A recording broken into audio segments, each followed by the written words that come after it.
Assalamualaikum warahmatullahi wabarakatuh. Selamat datang di Adiksi Podcast, tempat bercerita yang candu. Bersama saya, Ian Hafid.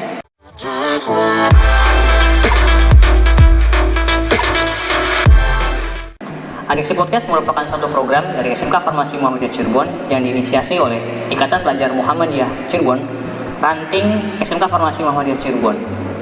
Buat kalian semua yang merasa konten dari Adiksi Podcast ini dapat menginspirasi dan bermanfaat, jangan lupa ya buat like, share, komen, dan juga subscribe. Nah, hari ini kita kedatangan tamu undangan dari guru SMK Farmasi Muhammadiyah Cirebon yang kita juga akan membahas suatu tema yang mungkin akan bermanfaat untuk kelas 10, kelas 11, dan juga kelas 12. Yaitu temanya adalah BMW, bekerja, melanjutkan wirausaha. Langsung saja ya, kita sambut ya tamu undangan kita, yaitu adalah Bu Rizka. Selamat pagi Bu Rizka, Assalamualaikum. Selamat pagi Pak Ian, Waalaikumsalam. Gimana kabarnya Bu Rizka, sehat? Alhamdulillah baik. Lagi sibuk apa nih Bu Rizka nih? Sibuk menata diri. Sibuk menata diri gitu. Biar lebih baik kan? Ya amin, kita juga semuanya harus menata diri. Ya amin. Ya, FYI guys, buat kalian semua penonton, Bu Rizka ini adalah salah satu guru dari SMK Farmasi Muhammadiyah Cirebon. Beliau adalah guru BP sejak 2015. Jadi masuknya Bu Rizka itu adalah tahun 2015.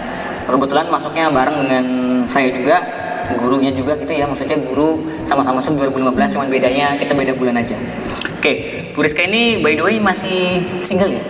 Harus dibahas ya. Iya, harus dibahas banget. Baiklah.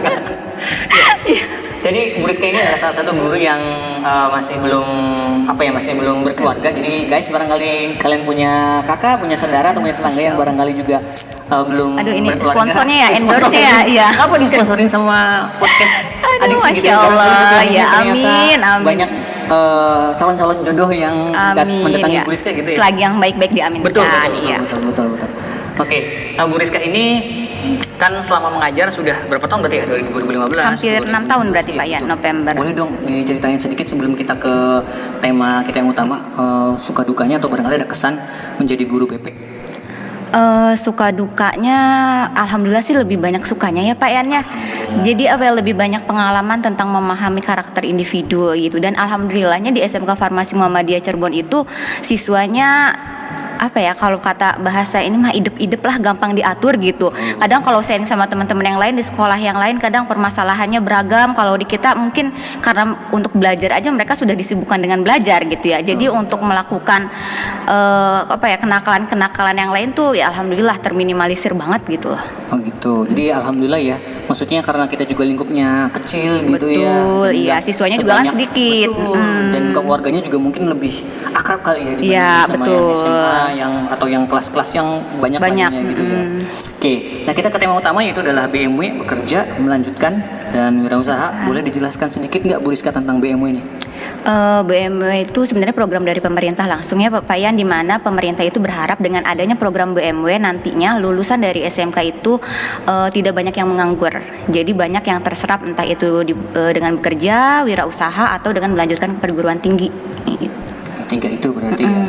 Jadi memang negara khususnya gitu ya, maksudnya Indonesia itu menginginkan bahwa lulusan SMK itu nggak cuma melulu lanjut bekerja, tapi juga bisa bekerja atau bisa melanjutkan ke perguruan tinggi dan juga bisa berwirausaha gitu ya. Oke. Kita bicara khusus BMW di SMK Farmasi Muhammadiyah Cirebon deh.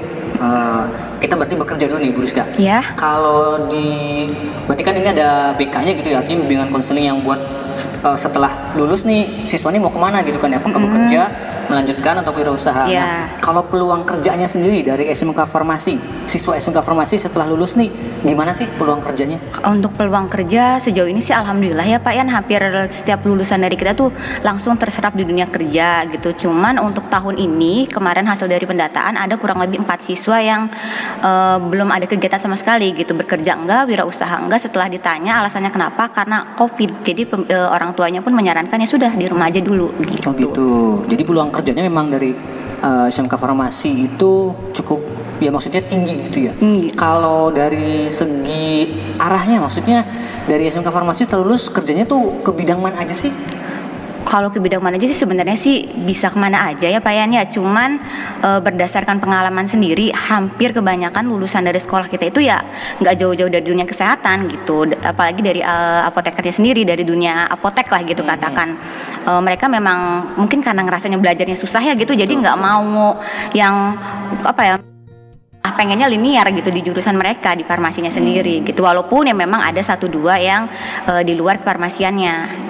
Jadi ya 80% 90% setelah lulus dari sini kerjanya ya di dunia kesehatan juga. Iya. Apotek gitu ya, mungkin yang rumah sakit ada puskes gitu ya. Iya, atau di klinik-klinik kan biasanya. Iya.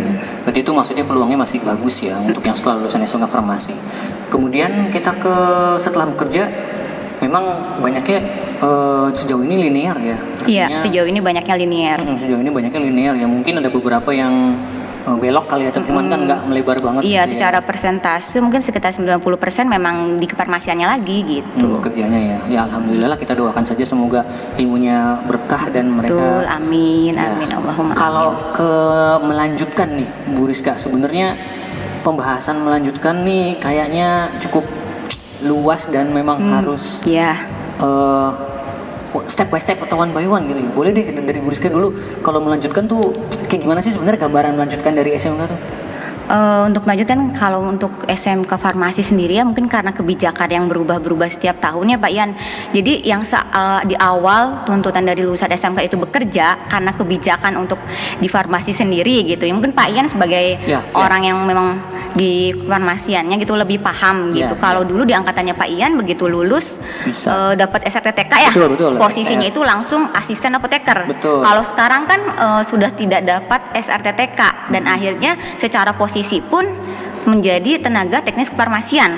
Asisten tenaga kefarmasian. Asisten tenaga kefarmasian. Jadi bisa dibilang semacam staff dari asisten kefarmasiannya ya. Staff gitu, bukan di bawahnya TTK-nya kalau sekarang tuh. Nah, maka jadi mau tidak mau ya kalau kerjanya pengen yang lebih sejahtera ya harus melanjutkan ke perguruan tinggi gitu. Cuman tidak menutup peluang tetap bisa bekerja gitu kan ya. Tetap bisa bekerja, cuman perbedaannya di posisi aja mungkin nantinya. Oke. Jadi nggak usah berkecil hati gitu. Kita tetap punya posisi di pekerjaan walaupun hanya lulusan SMK farmasi gitu kan ya. Dan biasanya di apotek-apotek perifer juga atau di pinggiran-pinggiran itu malah lebih butuhnya lulusan SMK ya.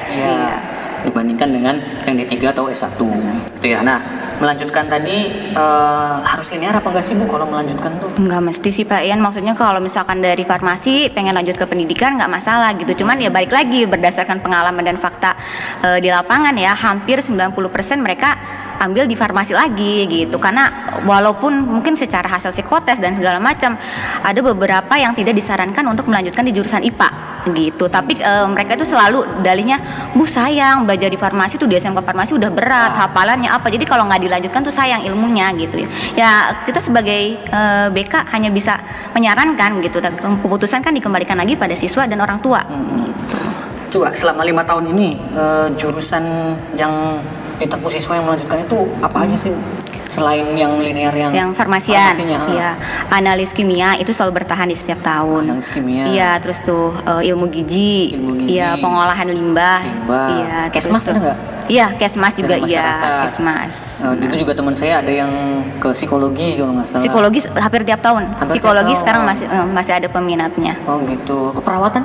Perawat ada tapi masih jarang. Masih jarang ya. Intinya setelah lulus melanjutkan itu bisa berbagai bisa kemana aja. Harus farmasi aja ya. Kecuali mungkin untuk kedokteran ya, karena kedokteran itu kan memang persyaratan wajibnya harus dari SMA gitu. Kalau dari SMK kan harus menempuh paket C dulu gitu tuh Pak Ian. Jadi ada pendidikan tambahan yang harus ditempuh lah gitu. Gitu ya.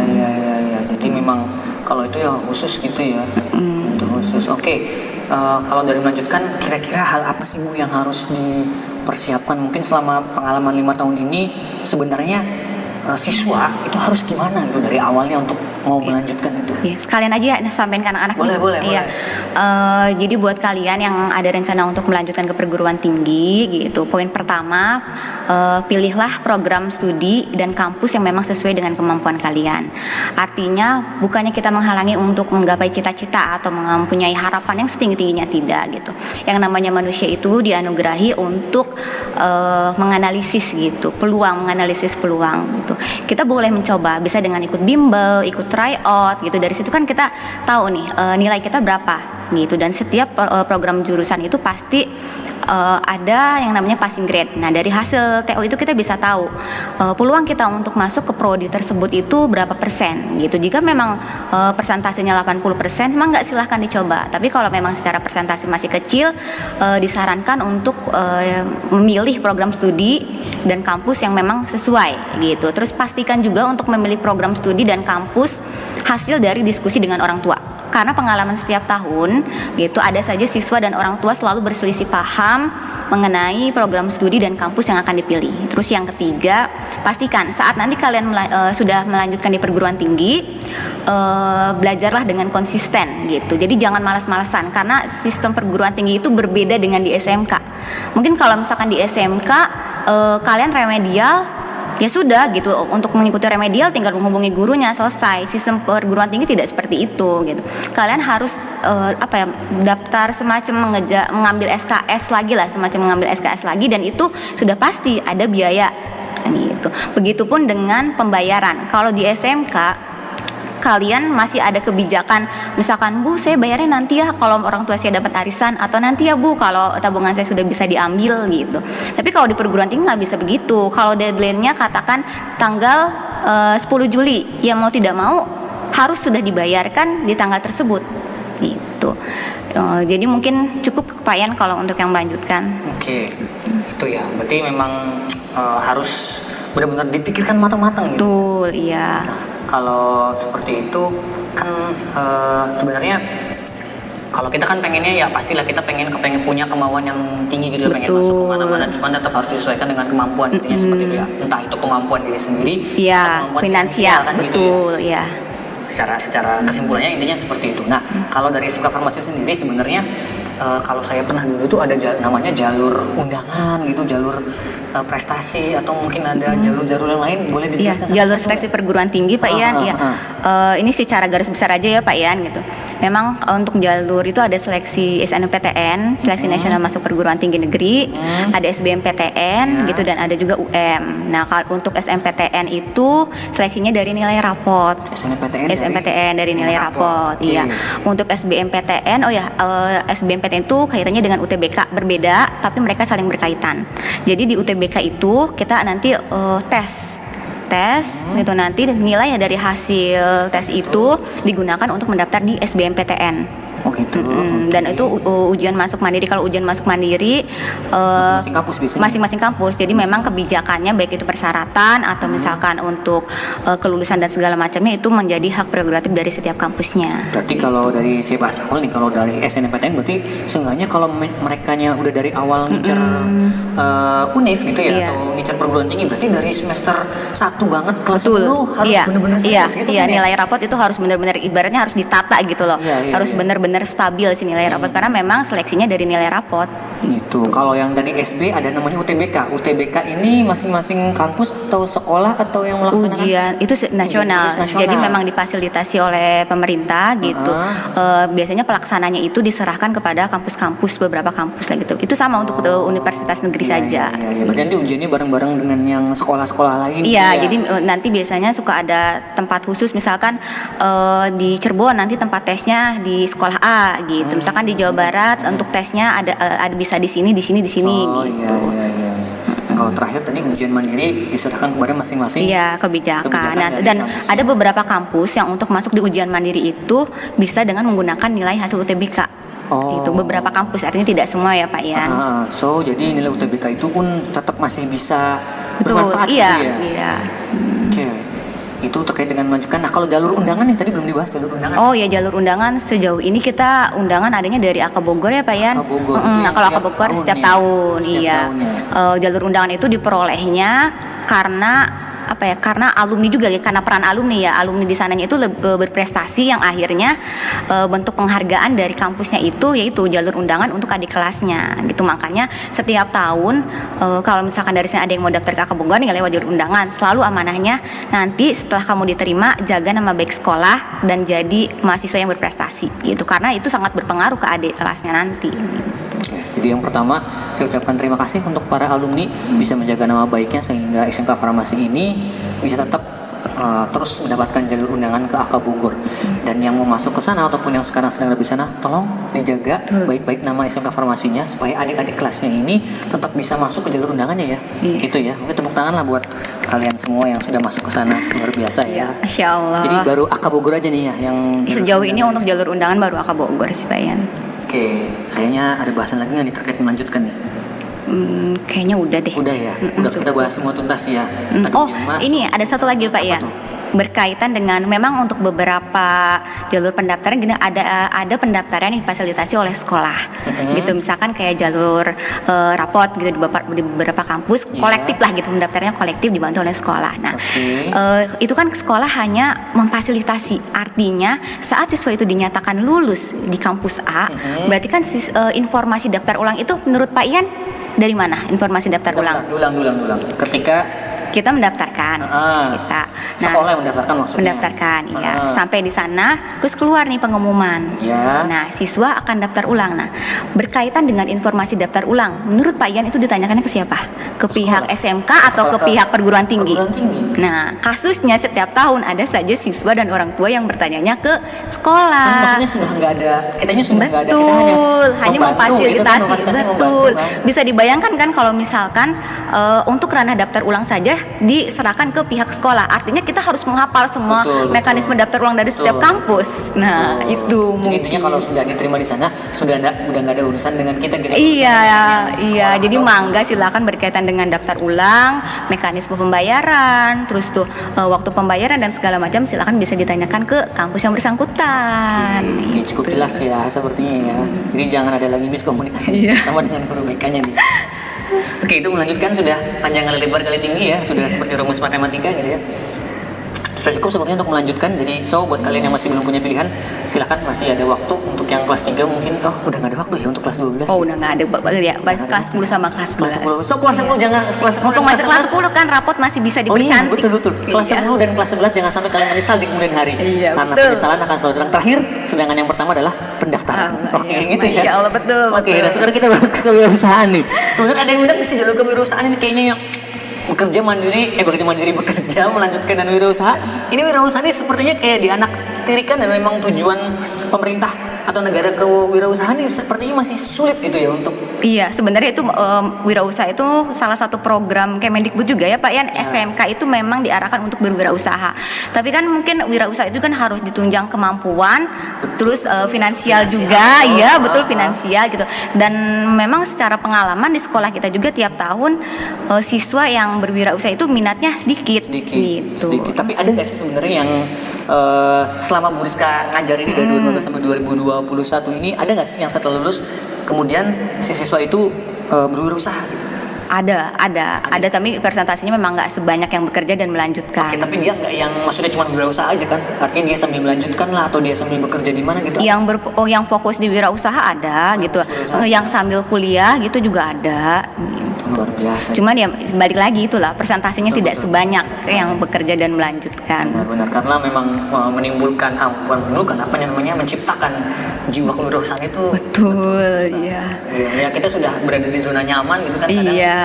Ya nggak mau lah ngapain wirausaha gitu, udahlah kerja aja langsung atau kuliah masih dibiayain orang tua kemudian bisa kerja gitu. Itu ya berarti Bu Rizka. Oke, sebelum kita akhiri nih Bu Rizka, barangkali ada pesan yang mau disampaikan ke kelas 10, kelas 11 ataupun kelas 12 yang sudah lulus tinggal nunggu wisuda aja nih, atau barangkali ada pesan buat alumni yang nonton podcast ini, semoga banyak yang nonton ya. Silakan Bu Rizka. Untuk siswa-siswi SMK Farmasi Muhammadiyah Cirebon, apapun nanti takdirmu setelah lulus dari SMK ini, entah itu bekerja, wirausaha atau melanjutkan ke perguruan tinggi, ya sudah ikhlas gitu, nikmatinlah gitu. Itu takdir yang sudah Allah berikan untuk kamu. Buat yang bekerja berwirausaha, ambil hikmahnya gitu. Nggak usah ada perasaan kecil hati teman-teman kuliah gitu. Saya kok kerja wirausaha, ambil nilai positifnya. Dengan bekerja wirausaha, kamu jadi bisa ngasih ke orang tua, bisa bantu perekonomian keluarga, mungkin bisa bantu adik-adiknya sekolah gitu. Dan untuk yang melanjutkan ke perguruan tinggi, berarti bisa dibilang kamu lebih punya kesempatan gitu ya. karena ditunjang dengan finansial. Manfaatkanlah kesempatan yang ada dengan sebaik mungkin, kuliahlah dengan rajin, dengan konsisten, dan bisa lulus dengan tepat waktu. Itu aja sih Pak Ian. Oke, luar biasa Bu Rizka untuk pesannya. Semoga tersampaikan dan semoga dapat direnungi oleh para penonton Oh ya, pertama dengan kelas 10. satu lagi ada yang kelewat buat alumni. Buat alumni, Ya, oke. untuk alumni dimohon kontribusinya gitu. Jadi jika suatu saat sekolah membutuhkan peran untuk berbagi pengalaman, berbagi ilmu dengan adik kelasnya gitu, dimohon dengan sangat bantuannya ya. Kalau diundang ke sekolah, mudah-mudahan bisa ada waktunya ya. Termasuk Pak Ian juga alumni dari Betul, sini. ini tadi tertohok sekali gitu dengan omongan seperti itu, dan saya kira lebih ke barangkali ternyata ada kebutuhan dari sekolah, hapunten banget kayak finansial gitu. Ayolah alumni kita sumbangsinya bisa jadi iya. atau bentuk barang kita belikan sesuatu gitu, atau mungkin bisa bantu untuk beli peralatan buat podcast kali ya buat alumni. Masya Allah. Enggak, bercanda. Nanti yang terbaru kan kita ada rencana beasiswa alumni tuh Pak Ian. Oh iya, ini beasiswa alumni Mudah-mudahan ya. nanti banyak alumni yang ikut amin. berpartisipasi. Amin. Oke, itu aja berarti Bu Rizka ya. Cukup. Terima kasih Bu Rizka atas waktunya. Sama-sama. Semoga bermanfaat. Kayak Amin. dia mungkin dari saya dan juga tamu undangan kita itu Bu Rizka Nurakinasari terkait penyampaian materi dari BMW, yaitu bekerja, melanjutkan dan berusaha. So kalian sudah dapat ilmunya, kalian sudah dapat materinya, silakan kalian mungkin barangkali bisa ngerangkum dan kalian sudah bisa menentukan mulai dari sekarang barangkali kelas 10 dan kelas 11 dan kelas 12. Jangan menyesali, dan juga alumni tolong tadi pesannya semoga bisa tersampaikan. Dari kami itu saja. Saya undur diri. Terima kasih. Semoga kita bertemu lagi di podcast Adiksi selanjutnya. Terima kasih. Assalamualaikum warahmatullahi wabarakatuh. Waalaikumsalam warahmatullahi wabarakatuh.